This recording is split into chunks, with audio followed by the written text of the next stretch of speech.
আসসালামু আলাইকুম। স্বাগতম প্রত্যেককে আমাদের আজকের এই ক্লাসে। তো আজকের ক্লাসে আমরা শিখব মলাস্কা পর্বের বৈশিষ্ট্য। তো আমরা দেখো মলাস্কা মলাস্কা শব্দটি এসেছে অ্যাকচুয়ালি মলাস্কাস শব্দ থেকে। তো এই মলাস্কাস শব্দের অর্থ হচ্ছে নরম। তার মানে হচ্ছে মলাস্কা পর্বের প্রাণীদের দেহ থাকবে নরম, ঠিক আছে। এবং দেখো আরেকটা ক্লু হচ্ছে এই পর্বটি এটি প্রাণী জগতের দ্বিতীয় বৃহত্তম পর্ব।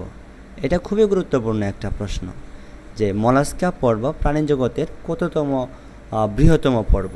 দ্বিতীয় বৃহত্তম পর্ব। এখন বলা যায় তাহলে প্রথম বৃহত্তম পর্বের নাম কি? তো সেটা হচ্ছে আর্থ্রোপোডা। আর্থ্রোপোডা হচ্ছে প্রাণী জগতের প্রথম বৃহত্তম পর্ব। তো এই পর্বগুলোকে কেন প্রথম দ্বিতীয় ভাগে ভাগ করা হলো, কিভাবে করছে, সেটা হচ্ছে যেই পর্বের প্রাণীর সংখ্যা সবচেয়ে বেশি তা ওই পর্বকে ধরা হয়েছে সবচেয়ে বৃহত্তম পর্ব, অর্থাৎ প্রথম বৃহত্তম পর্ব। এবং তারপরে যে রয়েছে সে হচ্ছে মলাস্কা, যেইখানে প্রাণীর সংখ্যা আর্থ্রোপোডা পর্বের চেয়ে মলাস্কা পর্বে কিছুটা কম, ঠিক আছে। তো দেখো যেহেতু এই প্রশ্নটা খুবই গুরুত্বপূর্ণ ছিল এবং তোমাদের বৃত্তি পরীক্ষায় আসার মতো একটি প্রশ্ন।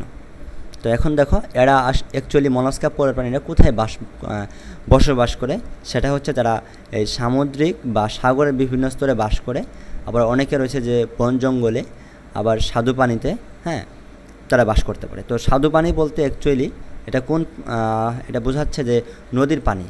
স্বাদু পানি বলতে নদীর পানি, হ্যাঁ, নদীর পানিকে আমরা স্বাদু পানি ধরি এবং সাগরের পানিকে আমরা ধরি লবণাক্ত পানি। তো ঠিক আছে, এখন দেখি আমরা বৈশিষ্ট্য দেখব। মলাস্কা পর্বের বৈশিষ্ট্য নাম্বার এক নম্বর রয়েছে দেহ নরম। হ্যাঁ, ঠিক আছে, কারণ মলাস্কাস শব্দের অর্থই হচ্ছে নরম, আর মলাস্কাস শব্দ থেকেই আসছে মলাস্কা। তার মানে মলাস্কা পর্বের প্রাণীদের দেহ নরম থাকবে। কিন্তু দেহ নরম থাকলেও দেহের উপরে যে একটা আবরণ আছে বা খোলস, এই যে দেখো খোলস শব্দটা, তাদের খোলস রয়েছে, খোলসটা কিন্তু শক্ত। এই যে খোলস, এখানে এই যে শামুক চিত্রে আমরা দেখতে পাচ্ছি শামুক, এটার খোলসটা কিন্তু শক্ত। তাই বলছে যে নরম দেহটি সাধারণত শক্ত খোলস দ্বারা আবৃত। এবং এই খোলস কী দ্বারা তৈরি? এই শক্ত খোলসকে বলে যে এটা হচ্ছে কাইটিন দ্বারা তৈরি থাকে, কাইটিন। তার মানে মলাস্কা পর্বের প্রাণীর যে খোলস থাকে এই খোলসটা অ্যাকচুয়ালি কাইটিন দ্বারা নির্মিত, ঠিক আছে। এখন দেখো 2 নম্বর অপশনে পেশিবহুল পা দিয়ে চলাচল করে। অ্যাকচুয়ালি পেশিবহুল পা বলতে কী বুঝতেছ?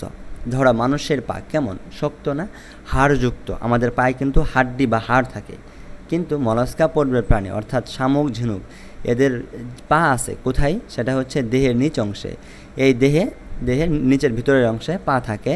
এবং তারা যখন মুখকে খুলে তখন ওই একটা দেখবা যে মাংসের মতো একটা অংশ বের হয়ে আসে, ওই অংশটাকেই বলে পা। ওই মাংসের মতো পিণ্ড, অ্যাকচুয়ালি পিণ্ডের মতো একটা ধারণ করে, ওই পিণ্ডকে পা বলা হয়, কারণ ওই পিণ্ডের মাধ্যমে তারা চলাচলের কাজগুলো করে। এবং ওই পিণ্ডটা অ্যাকচুয়ালি পেশি দ্বারা তৈরি এবং সেজন্য এটাকে বলে পেশিবহুল পা। এবং ওই পেশি বা ওই পিণ্ড থেকে, ওই পেশিবহুল পা থেকে এক ধরনের রস নিঃসরিত হয় বা রস বের হয়, যে রসের বের হওয়ার কারণে রাস্তাটা একটু মসৃণ হয় এবং মলাস্কা পর্বের প্রাণী অর্থাৎ শামুক, ঝিনুকের চলাচলের জন্য সহযোগিতা করে অ্যাকচুয়ালি। ঠিক আছে।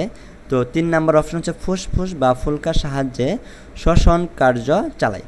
এখন বিষয় হচ্ছে শ্বসন কার্য বিষয়টাই কি? শ্বসন কার্য হচ্ছে শ্বাস গ্রহণ এবং ত্যাগ। শ্বাস গ্রহণ কি? শ্বাস বলতে ওই যে বাতাস বা অক্সিজেন, এটা গ্রহণ করে আবার ত্যাগ করে, তাই না? ত্যাগ করে কি? Carbon die oxide.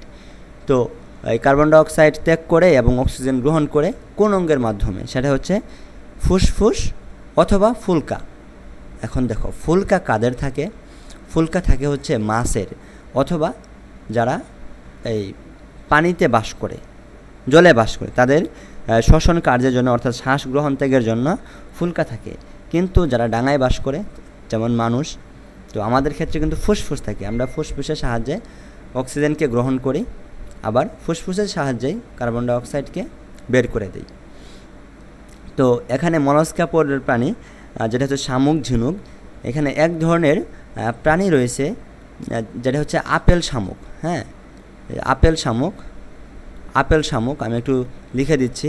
তো আপেল শামুক এই প্রাণীটা হচ্ছে ও জীবনের একটা সময় ডাঙায় বাস করে এবং অন্য একটা সময় পানিতে বাস করে, অর্থাৎ ডাঙাতেও বাস করে এবং পানিতেও বাস করে। তো পানিতে যখন বাস করে তখন তার শ্বসন কার্যের জন্য অ্যাকচুয়ালি তার ফুলকার প্রয়োজন হয়, কারণ পানিতে থাকা অবস্থায় ফুসফুসের সাহায্যে শ্বাস গ্রহণ বা শ্বাস ত্যাগ করা যায় না। তো তখন সে ফুলকার সাহায্যে শ্বাস গ্রহণ করে। আবার যখন সে ডাঙায় চলে আসে, অর্থাৎ পানি থেকে উপরে চলে আসে, তখন সে ফুসফুসের সাহায্যে শ্বাস গ্রহণ করে।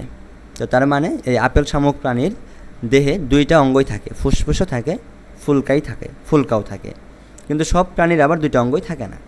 ঠিক আছে, তো হোপফুলি আমি আশা করছি তোমরা মলাস্কা পড়বে A to Z সম্পূর্ণটুকুই বুঝতে পারছো ইনশাল্লাহ। এবং তোমাদের আমার এই ক্লাসগুলো যদি ভালো লাগে তাহলে তোমার ফ্রেন্ডদের সাথে শেয়ার করতে পারো, তাদেরকে বলতে পারো এবং আমাদের সাথে যুক্ত থাকো। তো আমাদের চ্যানেলের নামটি হচ্ছে FS এডুকেশন, যেটা উপরে একদম উপরে লিখে দেওয়া হয়েছে, দেখো FS এডুকেশন। তো আমাদের সাথে থাকার জন্য ধন্যবাদ। আজকের ক্লাসটি এই পর্যন্ত রাখছি। ধন্যবাদ সবাইকে।